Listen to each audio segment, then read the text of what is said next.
लैला। मुंशी प्रेमचंद की अमर कहानी। यह कोई न जानता था कि लैला कौन है, कहाँ से आई है और क्या करती है। एक दिन लोगों ने एक अनुपम सुंदरी को तेहरान के चौक में अपने डफ पर हाफिज की एक गजल झूम झूम कर गाते सुना। रसीद मुजरा की अय्यामे गम न ख्वाहत मांद, चुना न मांद चुनी नीज हम न ख्वाहत मांद। और सारा तेहरान उस पर फिदा हो गया। यही लैला थी। लैला के रूपलालित्य की कल्पना करनी हो तो उषा की प्रफुल्ल लालिमा की कल्पना कीजिए। जब नील गगन स्वर्ण प्रकाश से संजित हो जाता है, बहार की कल्पना कीजिए। जब बाग में रंगरंग के फूल खिलते हैं और बुलबुलें गाती हैं। लैला के स्वर लालित्य की कल्पना करनी हो तो उस घंटी की अनवरत ध्वनि की कल्पना कीजिए जो निशा की निस्तब्धता में ऊंटों की गर्दनों में बजती हुई सुनाई देती है, या उस बांसुरी की ध्वनि की जो मध्याह्न की आलस्यमयी शांति में किसी वृक्ष की छाया में लेटे हुए चरवाहे के मुख से निकलती है। जिस वक्त लैला मस्त होकर गाती थी, उसके मुख पर एक स्वर्गीय आभा झलकने लगती थी। वह काव्य, संगीत, सौरभ और सुषमा की एक मनोहर प्रतिमा थी, जिसके सामने छोटे और बड़े, अमीर और गरीब सभी के सिर झुक जाते थे। सभी मंत्रमुग्ध हो जाते थे, सभी सिर धुनते थे। वह उस आने वाले समय का संदेश सुनाती थी, जब देश में संतोष और प्रेम का साम्राज्य होगा, जब द्वंद्व और संग्राम का अंत हो जाएगा। वह राजा को जगाती और कहती, यह विलासिता कब तक, ऐश्वर्य भोग कब तक। वह प्रजा की सोई हुई अभिलाषाओं को जगाती, उनकी हृत्तत्रियों को अपने स्वर से कंपित कर देती। वह उन अमर वीरों की कीर्ति सुनाती जो दीनों की पुकार सुनकर विकल हो जाते थे, उन विदुषियों की महिमा गाती जो कुल मर्यादा पर मर मिटी थीं। उसकी अनुरक्त ध्वनि सुनकर लोग दिलों को थाम लेते थे, तड़प जाते थे। सारा तेहरान लैला पर फिदा था। दलितों के लिए वह आशा की दीपक थी, रसिकों के लिए जन्नत की हूर, धनियों के लिए आत्मा की जागृति और सत्ताधारियों के लिए दया और धर्म का संदेश। उसकी भौहों के इशारे पर जनता आग में कूद सकती थी। जैसे चैतन्य जड़ को आकर्षित कर लेता है, उसी भांति लैला ने जनता को आकर्षित कर लिया था। और यह अनुपम सौंदर्य सुविधा की भांति पवित्र, इनके समान निष्कलंक और नव कुसुम की भांति अनिंद्य था। उसके लिए प्रेम कटाक्ष, एक भेद भरी मुस्कान, एक रसीली अदा पर क्या न हो जाता। कंचन के पर्वत खड़े हो जाते, ऐश्वर्य उपासना करता, रियासतें पैर की धूल चाटती, कवि कट जाते, विद्वान घुटने टेकते, लेकिन लैला किसी की ओर आंख उठाकर भी न देखती थी। वह एक वृक्ष की छाह में रहती भिक्षा मांग कर खाती और अपनी हृदय वीणा के राग अलापती थी। वह कवि की सूक्ति की भांति केवल आनंद और प्रकाश की वस्तु थी, भोग की नहीं। वह ऋषियों के आशीर्वाद की प्रतिमा थी, कल्याण में डूबी हुई, शांति में रंगी हुई। कोई उसे स्पर्श न कर सकता था, उसे मोल न ले सकता था। एक दिन संध्या समय तेहरान का घोड़े पर सवार उधर से निकला। लैला गा रही थी। नादिर ने घोड़े की बाग रोक ली और देर तक आत्मक विस्मृत की दशा में खड़ा सुनता रहा।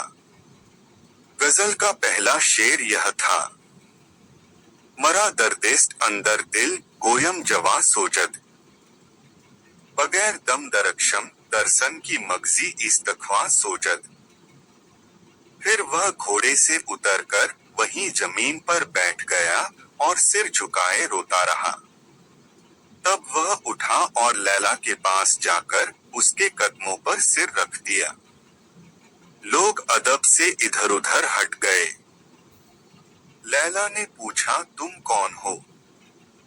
नादिर, तुम्हारा गुलाम।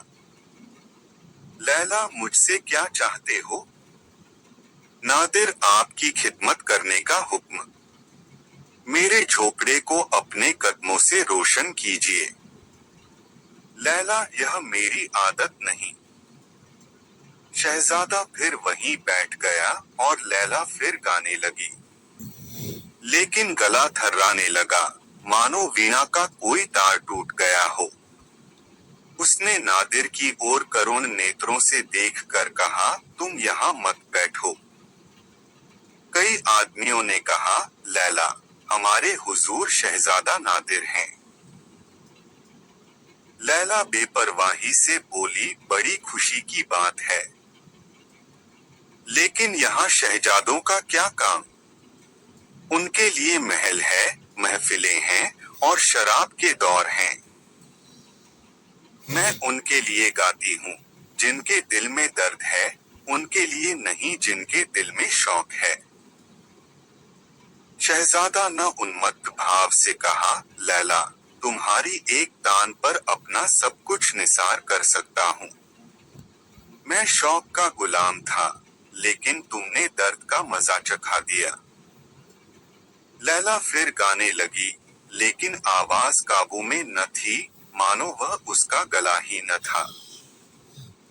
लैला ने डफ कंधे पर रख लिया और अपने डेरे की ओर चली। श्रोता अपने अपने घर चले। कुछ लोग उसके पीछे पीछे उस वृक्ष तक आए, जहां वह विश्राम करती थी। जब वह अपनी झोंपड़ी के द्वार पर पहुंची, तब सभी आदमी विदा हो चुके थे। केवल एक आदमी झोपड़ी से कई हाथ पर चुपचाप खड़ा था। लैला ने पूछा, तुम कौन हो? नादिर ने कहा, तुम्हारा गुलाम नादिर। लैला, तुम्हें मालूम नहीं कि मैं अपने अमन के गोशे में किसी को नहीं आने देती। नादिर, यह तो देख ही रहा हूँ। लैला, फिर क्यों बैठे हो? नादिर, उम्मीद दामन पकड़े हुए हैं। लैला ने कुछ देर के बाद फिर पूछा, कुछ खाकर आए हो? नादिर, अब तो न भूख है न प्यास। लैला, आओ, आज तुम्हें गरीबों का खाना खिलाऊं, इसका मजा भी चखा लो। नादिर इनकार न कर सका। बाज उसे बाजरे की रोटियों में अभूतपूर्व स्वाद मिला। वह सोच रहा था कि विश्व के इस विशाल भवन में कितना आनंद है। उसे अपनी आत्मा में विकास का अनुभव हो रहा था। जब वह खा चुका तब लैला ने कहा, अब जाओ। आधी रात से ज्यादा गुजर गई। नादिर ने आंखों में आंसू भरकर कहा, नहीं लैला, अब मेरा आसन भी यही जमेगा। नादिर दिन भर लैला के नगमे सुनता गलियों में, सड़कों पर जहां वह जाती उसके पीछे पीछे घूमता रहा था। रात को उसी पेड़ के नीचे जाकर पड़ा रहता। बादशाह ने समझाया, मलका ने समझाया, उमर ने मिन्नतें की, लेकिन नादिर के सिर से लैला का सौदा न गया। जिन हालों लैला रहती थी, उन हालों वह भी रहता था। मलका उसके लिए अच्छे से अच्छे खाने बनाकर भेजती, लेकिन नादिर उनकी ओर देखता भी न था। लेकिन लैला के संगीत में जब वह क्षुधा न थी, वह टूटे हुए तारों का राग था जिसमें न वह लोच था, न वह जादू, न वह असर। वह अब भी गाती थी, सुनने वाले अब भी आते थे। लेकिन अब वह अपना दिल खुश करने को गाती थी और सुनने वाले विह्वल होकर नहीं, उसको खुश करने के लिए आते थे। इस तरह 6 महीने गुजर गए। एक दिन लैला गाने न गई। नादिर ने कहा, क्यों लैला, आज गाने न चलोगी? लैला ने कहा, अब कभी न जाऊंगा। सच कहना, तुम्हें अब भी मेरे गाने में पहले ही का सा मजा आता है। नादिर बोला, पहले से कहीं ज्यादा। लैला, लेकिन और लोग तो अब पंसत नहीं करते। नादिर, हाँ, मुझे इसका ताज्जुब है। लैला, ताज्जुब की बात नहीं। पहले मेरा दिल खुला हुआ था, उसमें सबके लिए जगह थी। वह सबको खुश कर सकता था। उसमें से जो आवाज निकलती थी, वह सबके दिलों में पहुंचती थी। अब तुमने उसका दरवाजा बंद कर दिया। अब वहां तुम्हारे सिवा और किसी के काम का नहीं रहा। चलो, मैं तुम्हारे पीछे पीछे चलूंगी। आज से तुम मेरे मालिक होती हूँ, चलो मैं तुम्हारे पीछे पीछे चलूंगा। आज से तुम मेरे मालिक हो। थोड़ी सी आग लेकर इस झोपड़ी में लगा दो। इस डफ को उसी में जला दूंगी। तेहरान में घर घर आनंदोत्सव हो रहा था। आज शहजादा नादिर लैला को ब्याह कर लाया था। बहुत दिनों के बाद उसके दिल की मुराद पूरी हुई थी। सारा तेहरान शहजादे पर जान देता था और उसकी खुशी में शरीक था। बादशाह ने तो अपनी तरफ से मुनादी करवा दी थी कि इस शुभ अवसर पर धन और समय का अपव्यय न किया जाए। केवल लोग मस्जिदों में जमा होकर खुदा से दुआ मांगे कि वह और बधू चिरंजीवी हो और सुख से रहें। लेकिन अपने प्यारे शहजादे की शादी में धन और धन से अधिक मूल्यवान समय का मुंह देखना किसी को गवारा न था। रईसों ने महफिलें सजाई, चिराग जलो बाजे बजवाए, गरीबों ने अपनी डफलियां संभाली और सड़कों पर घूम घूम कर उछलते कूदते फिरे। संध्या के समय शहर के सारे अमीर और रईस शहजादे को बधाई से चमकता और मनोल्लास से खिलता हुआ आकर खड़ा हो गया। काजी ने अर्ज की, हुजूर पर खुरस की बरकत हो। हजारों आदमियों ने कहा, आमीन। शहर की ललनाएं भी लैला को मुबारकबाद देने आई। लैला बिल्कुल सादे कपड़े पहने थी। आभूषणों का कहीं नाम न था। एक महिला ने कहा, आपका सुहाग सदा सलामत रहे। हजारों कंठों से ध्वनि निकली, आमीन।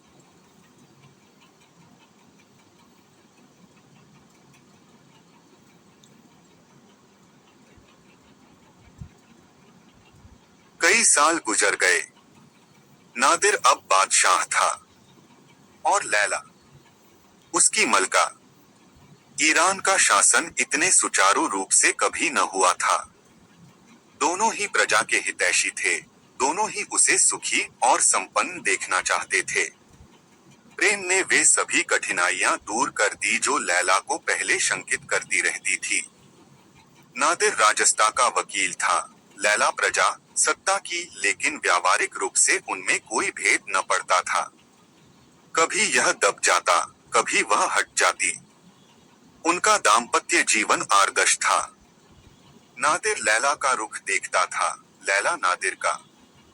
काम से अवकाश मिलता तो दोनों बैठकर गाते बजाते, कभी नादियों को सैर करते, कभी किसी वृक्ष की छाव में बैठे हुए हाफिज की गजलें पढ़ते और झूमते।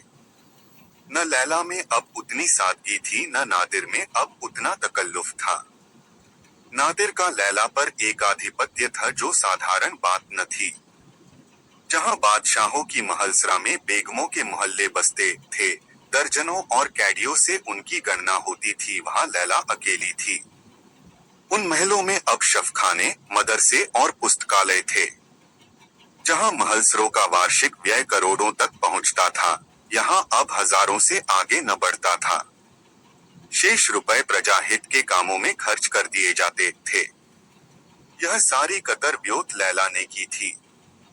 बादशाह नादिर था, पर अख्तियार लैला के हाथों में था। सब कुछ था, किंतु प्रजा संतुष्ट न थी, उसका असंतोष दिन दिन बढ़ता जाता था। राजसत्तावादियों को भय था कि अगर यही हाल रहा तो बादशाहत के मिट जाने में संदेह नहीं। जमशेद का लगाया हुआ वृक्ष जिसने हजारों सदियों से आंधी और तूफान का मुकाबला किया, अब एक हसीना के नाजुक पर कातिल हाथों जड़ से उखाड़ा जा रहा है। उधर प्रजासत्तावादियों को लैला से जितनी आशाएं थी सभी दुराशाएं सिद्ध हो रही थीं। वे कहते अगर ईरान इस चाल से तरक्की के रास्ते पर चलेगा तो इससे पहले कि वह मंजिले मकसूद पर पहुंचे कयामत आ जाएगी। दुनिया हवाई जहाज पर बैठी उड़ी जा रही है और हम अभी ठेलों पर बैठते भी डरते हैं कि कहीं इसकी हरकत से दुनिया में भूचाल न आ जाए। दोनों दलों में आए दिन लड़ाइयों होती रहती थी। न नादिर के समझाने का असर अमीरों पर होता था, न लैला के समझाने का गरीबों पर। सामंत नादिर के खून के प्यासे हो गए, प्रज्ञा लैला की जानी दुश्मन। राज्य में तो यह अशांति फैली हुई थी, विद्रोह की आग दिलों में सुलग रही थी और राजभवन में प्रेम का शांतिमय राज्य था। बादशाह और मलका दोनों प्रजा संतोष की कल्पना में मग्न थे। रात का समय था। नादिर और लैला आरामगाह में बैठे हुए शतरंज की बाजी खेल रहे थे। कमरे में कोई सजावट न थी, केवल एक जाजिम बिछी हुई थी। नादिर ने लैला का हाथ पकड़कर कहा, बस अब यह ज्यादती नहीं, वो तुम्हारी चाल हो चुकी। यह देखो तुम्हारा एक प्यादा पिट गया। लैला, अच्छा यह शय आपके सारे पैदल रखे रह गए और बादशाह को शह पड़ गई, इसी पर दावा था। नादिर, तुम्हारे हाथ हारने में जो मजा है वह जीतने में नहीं। लैला, अच्छा तो गोया आप दिल खुश कर रहे हैं। शह बचाइए, नहीं दूसरी चाल में मात होती। नादिर अर्दब देकर, अच्छा अब संभल जाना, तुमने मेरे बादशाह की तौहीन की है। एक बार मेरा फर्जी उठा तो तुम्हारे प्यादों का सफाया कर देगा। लैला, संत की भी खबर है। आपको 2 बार छोड़ दिया, अब की हरगिज न छोड़ूंगी। नादिर, अब तक मेरे पास दिलराम घोड़ा है, बादशाह को कोई गम नहीं। लैला, अच्छा यह शह लाइए, अपने दिलराम को कहिए अब तो मात हुई। नादिर, हाँ जाने मन अब मात हो गई। जब मैं ही तुम्हारी आदाओं पर निसार हो गया तब मेरा बादशाह कब बच सकता था।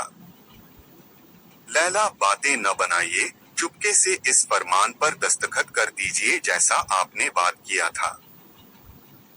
यह कहकर लैला ने फरमान निकाला जिसे उसने खुद अपने मोतीके से अक्षरों से लिखा था। इसमें अन्न का आयात कर घटाकर आधा कर दिया गया था। लैला प्रजा को भूली न थी, वह अब भी उनकी हित कामना में संलग्न रहती थी। नादिर ने इस शर्त पर फरमान पर दस्तखत करने का वचन दिया था कि लैला उसे शतरंज में 3 बार मात करे। वह सिद्धहस्त खिलाड़ी था, इसे लैला जानती थी, पर यह शतरंज की बाजी न थी, केवल विनोद था। नादिर ने मुस्कुराते हुए फरमान पर हस्ताक्षर कर दिए। कलम के एक एक चिन्ह से प्रजा की 5 करोड़ वार्षिक दर से मुक्ति हो गई। लैला का मुख गर्व से आरक्त हो गया। जो काम बरसों के आंदोलन से न हो सकता था, वह प्रेम कटाक्षों से कुछ ही दिनों में पूरा हो गया। यह सोचकर वह फूली न समाती थी कि जिस वक्त वह फरमान सरकारी पत्रे में प्रकाशित हो जाएगा और व्यवस्थापिका सभा के लोगों को इसके दर्शन होंगे, उस वक्त प्रजावादियों को कितना आनंद होगा। लोग मेरा यश गाएंगे और मुझे आशीर्वाद देंगे। नादिर प्रेम मुग्ध होकर उसके चंद्रमुख की ओर देख रहा था, मानो उसका वश होता तो सौंदर्य की इस प्रतिमा को हृदय में बिठा लेता। सहसा राज्य भवन के द्वार पर शोर मचने लगा। एक क्षण में मालूम हुआ कि जनता का टीडी दल अस्त्र शस्त्र से सुसज्जित राजद्वार पर खड़ा दीवारों को तोड़ने की चेष्टा कर रहा है। प्रतिक्षण सारे बढ़ता जाता था और ऐसी आशंका होती थी कि क्रोधोन्मत्त जनता द्वारों को तोड़कर भीतर घुस आएगी। फिर ऐसा मालूम हुआ कि कुछ लोग सीढ़ियां लगाकर दीवार पर चढ़ रहे हैं। लैला लज्जा और ग्लानि से सिर झुकाए खड़ी थी, उसके मुख से एक शब्द भी न निकलता था।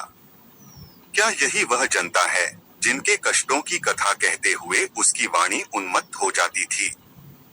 यही वह अशक्त, दलित, क्षुधा पीड़ित, अत्याचार की वेदा से तड़पती हुई जनता है जिस पर वह अपने को अर्पण कर चुकी थी। नादिर भी मौन खड़ा था, लेकिन लज्जा से नहीं, क्रोध से उसका मुख तमतमा उठा था। आंखों से चिरगारियां निकल रही थी, बार बार ओठ चबाता और तलवार के कब्जे पर हाथ रखकर रह जाता था। वह बार बार लैला की ओर संतप्त नेत्रों से देखता था। जरा इशारे की देर थी। उसका हुक्म पाते ही उसकी सेना इस विद्रोही दल को यूं भगा देगी जैसे आंधी पतों को उड़ा देती है, पर लैला से आंखें न मिलती थी। आखिर वह अधीर होकर बोला, लैला, मैं राज सेना को बुलाना चाहता हूँ, क्या कहती हो? लैला ने दीनतापूर्ण नेत्रों से देखकर कहा, जरा ठहर जाइए, पहले इन लोगों से पूछिए कि चाहते क्या है। आदेश पाते ही नादिर छत पर चढ़ गया। लैला भी उसक पीछे पीछे ऊपर आ पहुंची। दोनों अब जनता के सम्मुख आकर खड़े हो गए। मशालों के प्रकाश में लोगों ने इन दोनों को छत पर खड़े देखा, मानो आकाश से देवता उतर आए हों। सहस्त्रों से ध्वनि निकली, वह खड़ी है, लैला वह खड़ी। यह वह जनता थी जो लैला के मधुर संगीत पर मस्त हो जाया करती थी। नादिर ने उच्च स्वर से विद्रोहियों को संबोधित किया, ए ईरान की बदनसीब रियाया, तुमने शाही महल को क्यों घेर रखा है? क्यों बगावत का झंडा खड़ा किया है? क्या तुमको मेरा और अपने खुदा का बिल्कुल खौफ किया है? क्या तुम नहीं जानते कि मैं अपनी आंखों के एक इशारे से तुम्हारी हस्ती खाक में मिला सकता हूँ? मैं तुम्हें हुक्म देता हूँ कि एक लम्हे के अंदर यहाँ से चलो जाओ, वरना कलामे पाक की कसम, मैं तुम्हारे खून की नदी बहा दूंगा।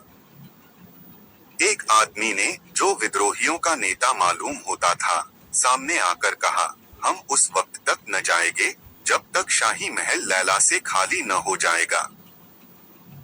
नादिर ने बिगड़कर कहा, ओ नाशुक्रो, खुदा से डरो, तुम्हें अपनी मलका की शान में ऐसी बेअदबी करते हुए शर्म नहीं आती? जब से लैला तुम्हारी मलका हुई है, उसने तुम्हारे साथ कितनी रियायतें की हैं।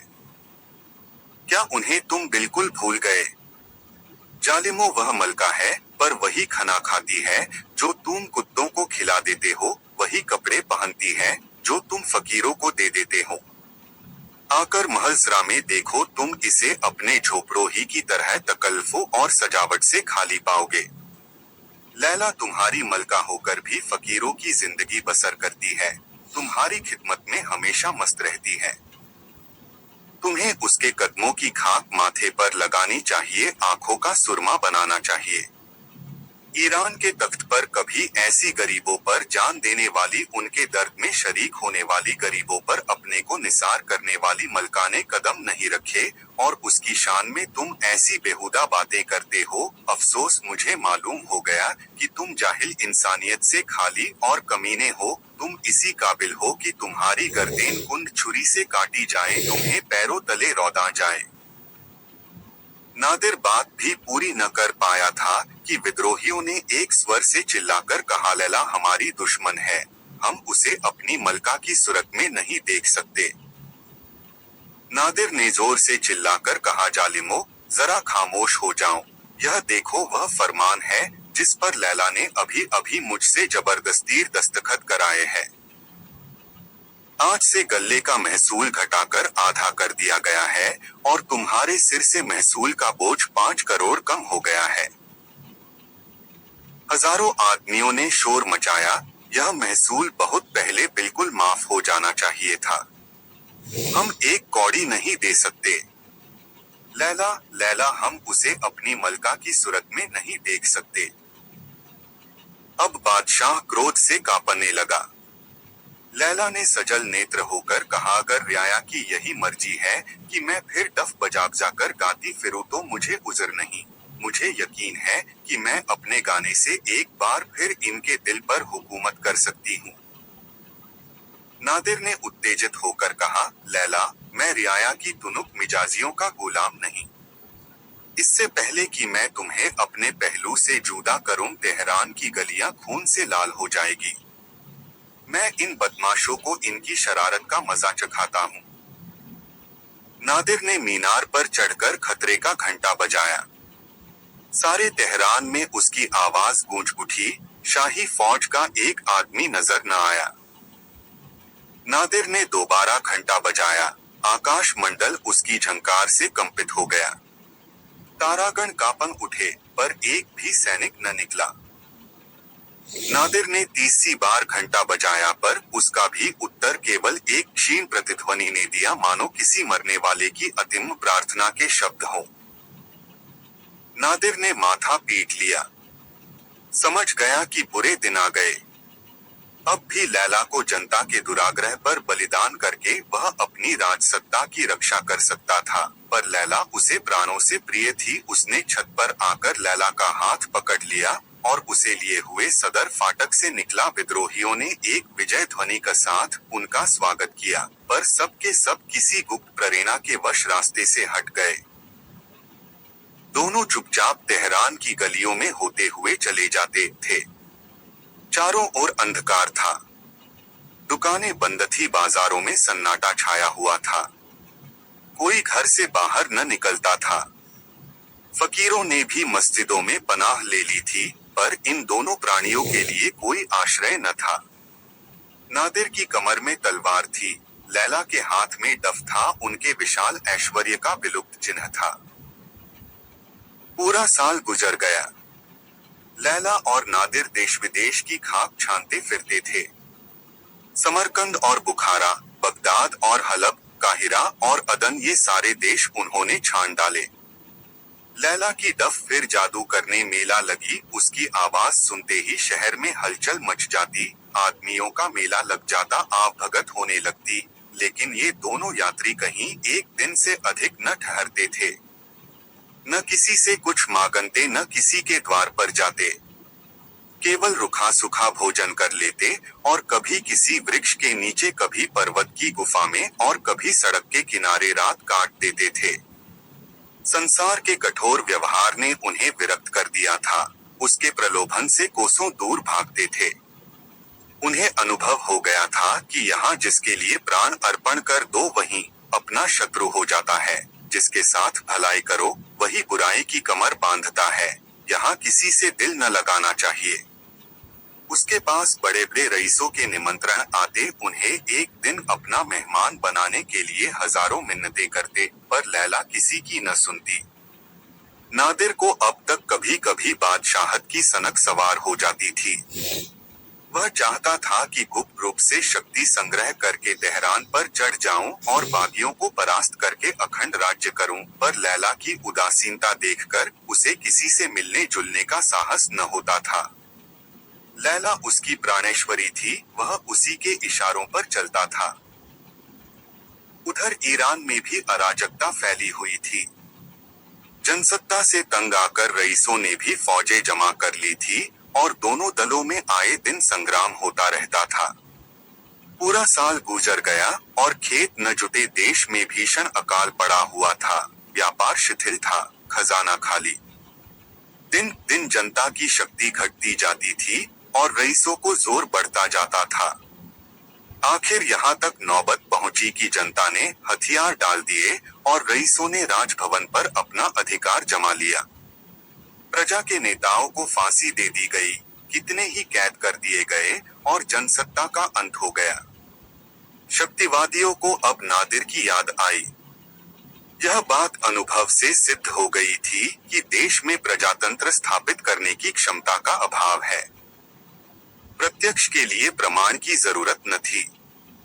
इस अवसर पर राजसत्ता ही देश का उद्धार कर सकती थी। वह भी मानी हुई बात थी कि लैला और नादिर को जनमत से विशेष प्रेम न होगा। वे सिंहासन पर बैठकर भी रईसों ही के हाथ में कठपुतली बने रहेंगे और रईसों को प्रजा पर मनमाने अत्याचार करने का अवसर मिलेगा। अतएव आपस में लोगों ने सलाह की और प्रतिनिधि नादिर को मना लाने के लिए रवाना हुए। संध्या का समय था। लैला और नादिर दमिश्क में एक वृक्ष के नीचे बैठे हुए थे। आकाशा पर लालिमा छाई हुई थी और उससे मिली हुई पर्वतमालाओं की श्याम रेखा ऐसी मालूम हो रही थी मानो कमलदल मुरझा गया हो। लैला उल्लसित नेत्रों से प्रकृति की यह शोभा देख रही थी। नादिर मलिन और चिंतित भाव से लेटा हुआ सामने के सुदूर प्रांत की ओर तृषित नेत्रों से देख रहा था, मानो इस जीवन से तंग आ गया है। सहसा बहुत दूर गर्द उड़ती हुई दिखाई दी और एक क्षण में ऐसा मालूम हुआ कि कुछ आदमी घोड़ों पर सवार चले आ रहे हैं। नादिर उठ बैठा और गौर से देखने लगा कि ये कौन आदमी है। अकस्मात वह उठकर खड़ा हो गया। उसका मुख मंडल दीपक की भांति चमक उठा, जर्जर शरीर में एक विचित्र स्फूर्ति दौड़ गई। वह उत्सुकता से बोला, लैला, ये तो ईरान के आदमी, कलामे पाक की कसम, ये ईरान के आदमी हैं। इनके लिबास से साफ चाहिए हो रहा है। लैला पहले मैं भी उन यात्रियों की ओर देखा और सचेत होकर बोली, अपनी तलवार संभाल लो, शायद उसकी जरूरत पड़े। नादिर, नहीं लैला, ईरान के लोग इतने कमीने नहीं हैं कि अपने बादशाह पर तलवार उठाएं। लैला पहले मैं भी यही समझती थी।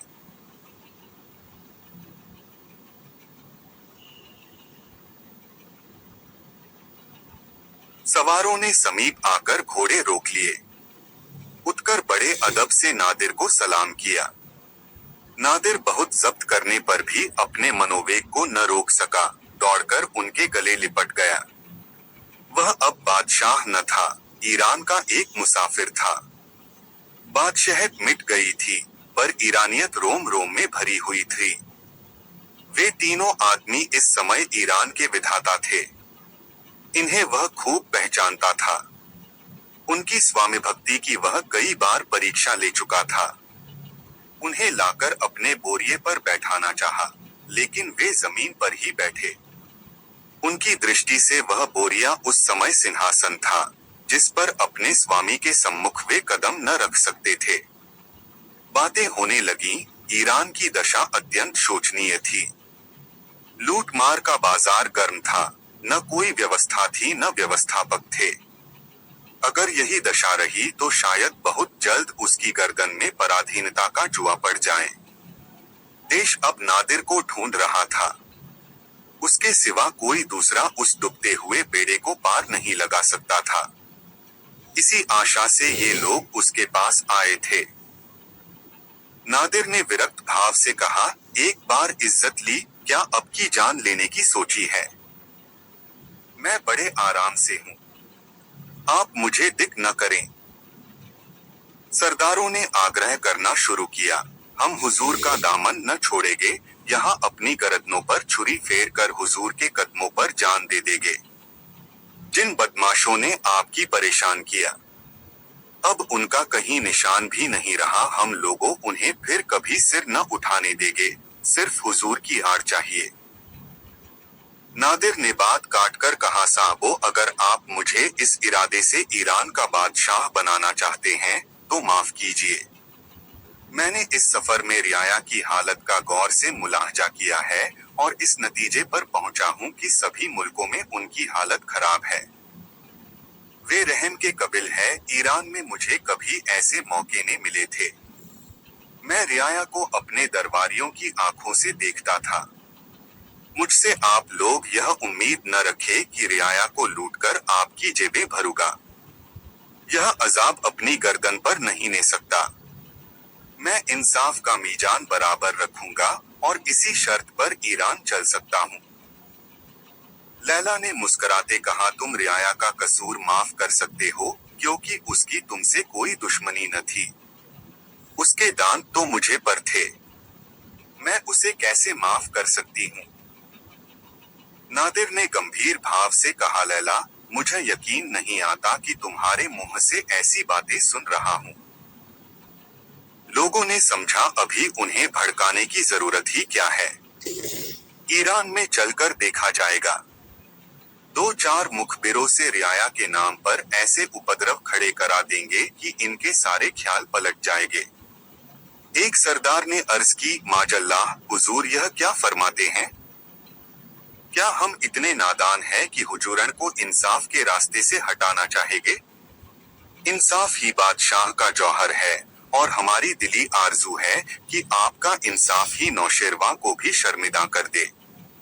हमारी मंशा सिर्फ यह थी कि आइंदा से हम रियाया को कभी ऐसा मौका न देंगे कि वह हुजूर की शान में बेअदबी कर सके।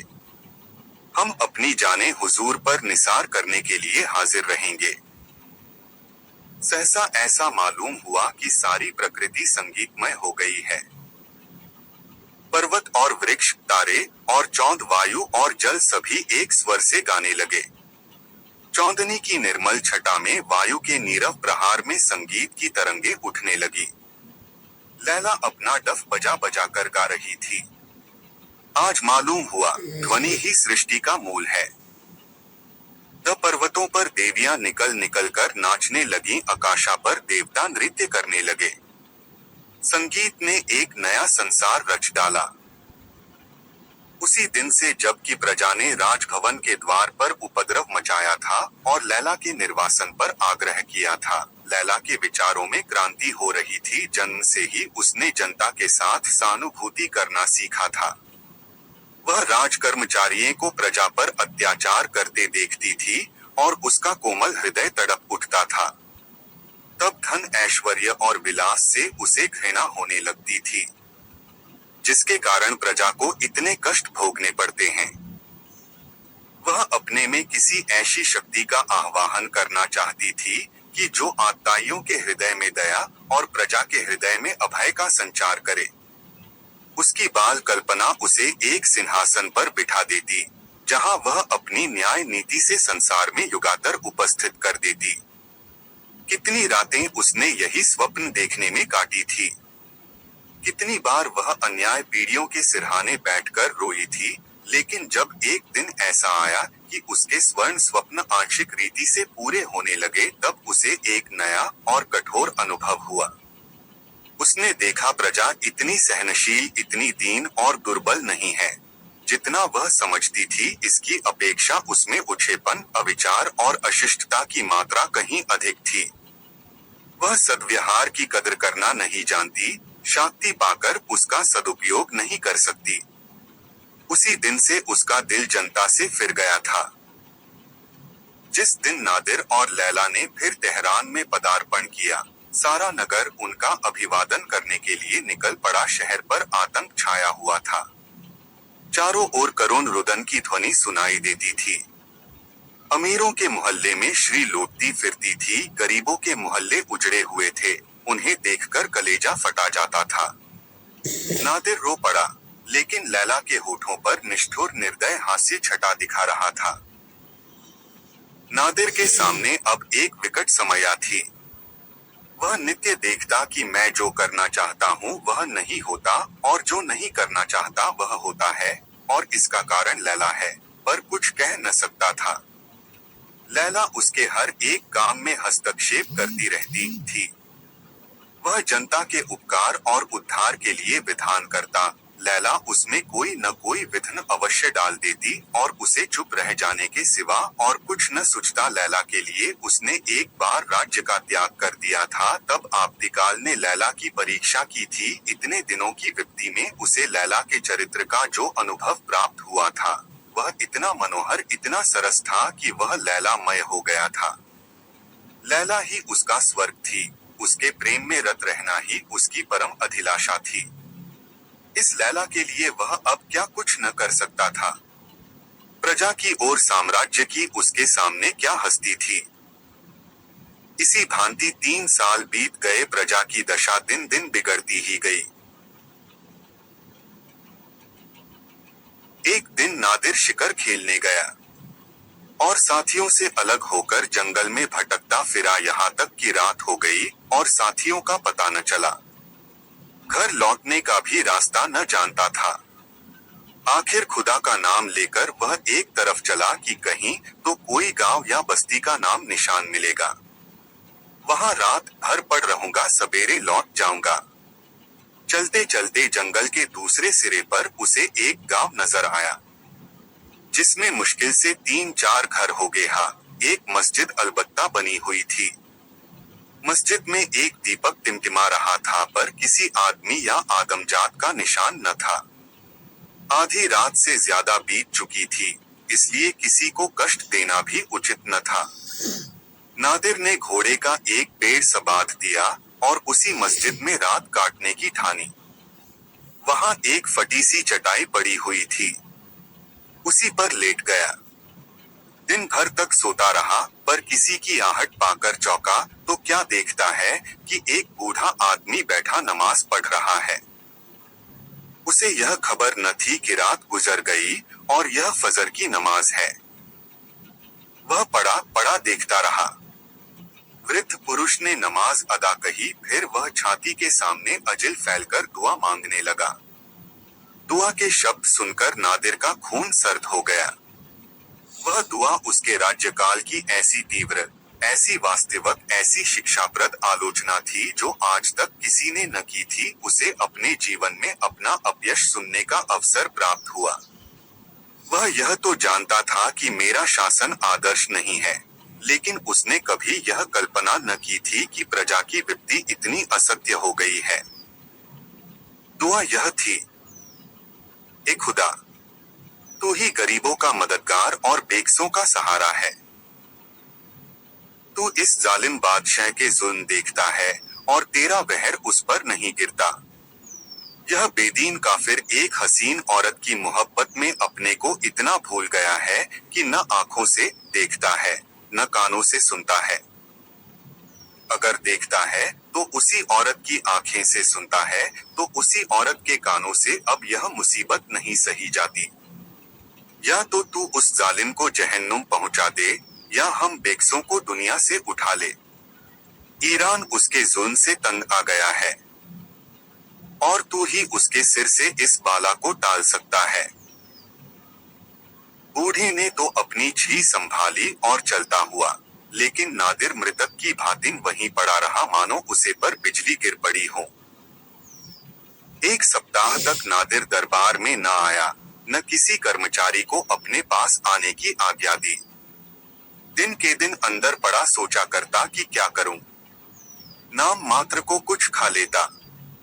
लैला बार बार उसके पास जाती और कभी उसका सिर अपनी जांघ पर रखकर, कभी उसके गले में बाहें डालकर पूछती, तुम क्यों इतने उदास और मलिन हो। नादिरा उसे देखकर रोने लगता, पर मुंह से कुछ न कहता। यश या लैला, यही उसके सामने कठिन समस्या थी। उसक हृदय में भीषण द्वंद्व रहा था और वह कुछ निश्चय न कर सकता था। यश प्यारा था, पर लैला उससे भी प्यारी थी। वह बदनाम होकर जिंदा रह सकता था। लैला उसके रोम रोम में व्याप्त थी। अंत को उसने निश्चय कर लिया, लैला मेरी है, मैं लैला का हूँ।